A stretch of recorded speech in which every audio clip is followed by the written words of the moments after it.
Hey guys, Dan from Daily Joypad here, and we are taking a look at Call of Duty Modern Warfare 3's 5th Elite drop, which has just dropped in today.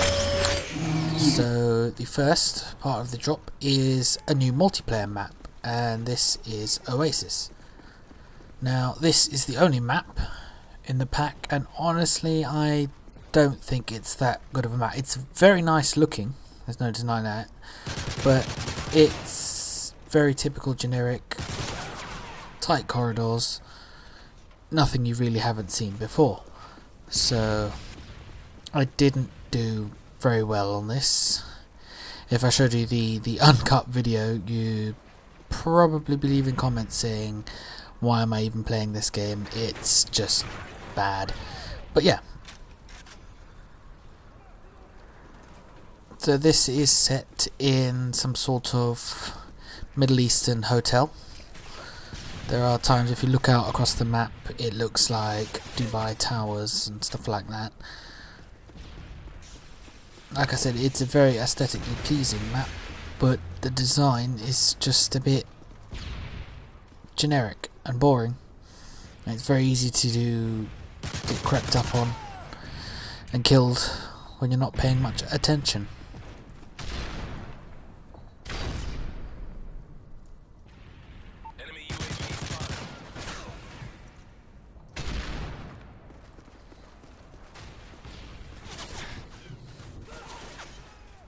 So anyway, moving on, the biggest part of this month's Elite drop is a new game mode called Face Off, which comes ready equipped with 4 maps, the first of which is Aground, which you can see here.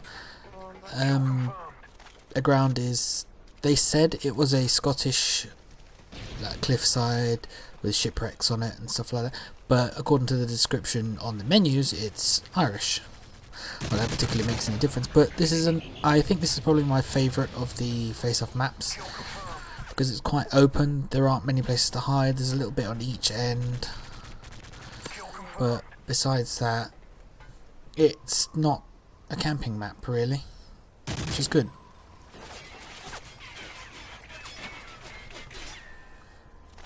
So yeah, face-off, if you're not aware, is 1-on-1 or 2-on-2 on small maps. Only the small maps that have come with the DLC. 2 of them will be free for non-elite subscribers, or anybody for that matter.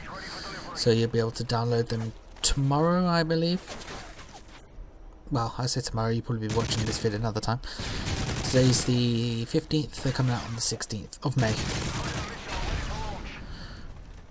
So yeah, it's quite an interesting mode, because it really keeps you on your feet and you can't just relax, but then at the same time it's quite easy to find other players and kill them. So none of this searching a giant map and not finding anyone for absolute ages. It would be nice though if you could use the other maps on this mode, just because why not? I mean, they're there.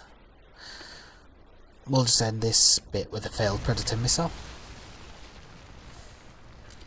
Right, the second map that comes in face-off mode is Erosion. Now, Erosion is it's in Italy again. We did have a map in Italy, the multiplayer map, Piazza. This is like old temple style place in the shadow of Vesuvius, supposedly. So you can see the whole Roman theme, Roman baths and whatever else. It's a decent map.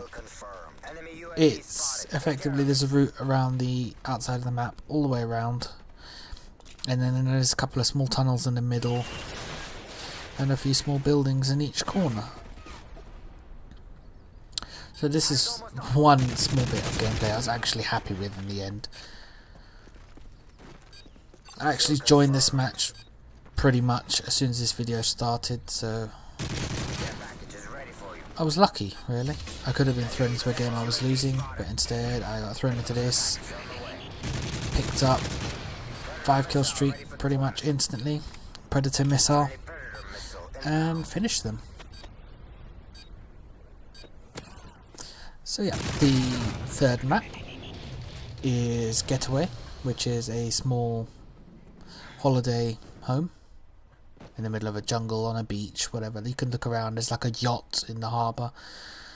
It's an interesting map, but when I was playing I had a trouble with a camper, which just isn't fun. As you'll see, I run around the corner in a moment and a claymore goes off because the camper's just sitting there waiting for someone to come around. But thankfully I use whichever ability it is that stops claymores from going off instantly and I kill him. So again, this is another aesthetically pleasing map. I think I do have a tendency to enjoy maps that are not just generic war zones or battlefields. So it was quite nice to play on this. It's tricky to get the layout familiarised because there are a lot of individual rooms. I found that a lot of the action tend to take place on the outside of the map though, around the edge. There seems to be a theme with all of the face-off maps, so they all have an outside border, which is fine, but if they're just going to be circles with tunnels in the middle just differently skinned, it's a bit pointless. But yeah, the final face-off map is Lookout, which is an Afghanistan outpost from what they've said.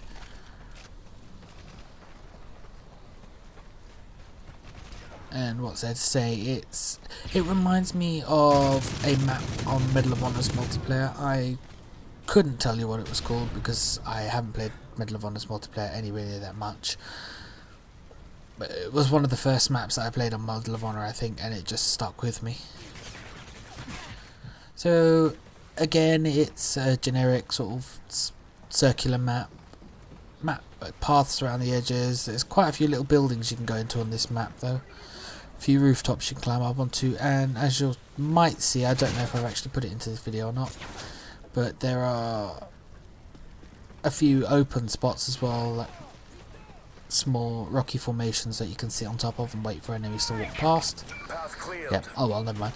And lastly, well not lastly, but away from multiplayer, the drop also comes with 2 Spec Ops maps, which actually I really enjoyed. Shamefully, at the time of posting this video, I haven't actually finished either map, just because I only went through each one once and died clumsily on both.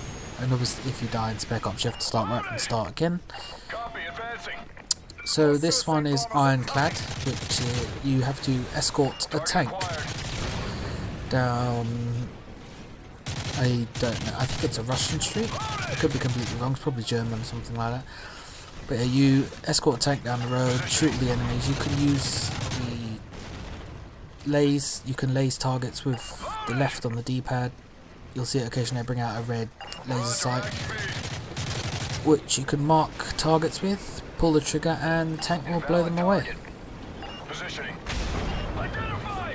See, there's the laze, I'll pull it on the chopper and it takes it out.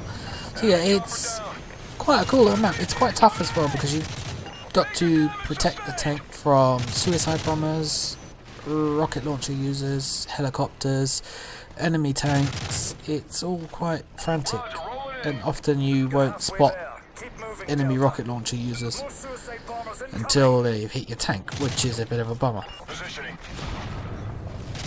There is an achievement for finishing the level without taking any damage to the tank at all. Yeah, the final part of the pack is Kill Switch, which alternates between ground combat, like you're seeing here, and sniper combat. So, if you're playing this in co-op, one of you will be Ozone, and one of you will be Scarecrow. And it's a quite cool map. You have to make your way to a warehouse and detonate an EMP. That's the objective. It's not the most complex thing ever, but surviving it proves quite tough. I think the game is a tiny bit lenient when you're a sniper though, because a Juggernaut turns up and tries to pummel Scarecrow to death, but Scarecrow seems to be pretty much invincible when you're not him. And I took ages to kill the Juggernaut. I'm not sure if the Juggernaut will be in this video, so either way I'm going to leave it here. The 5th elite drop is now available if you're an elite subscriber. I wouldn't even be able to hazard a guess when regular people will be able to buy this, but there'll be a collection at some point, I assume, probably a month or two, maybe in July.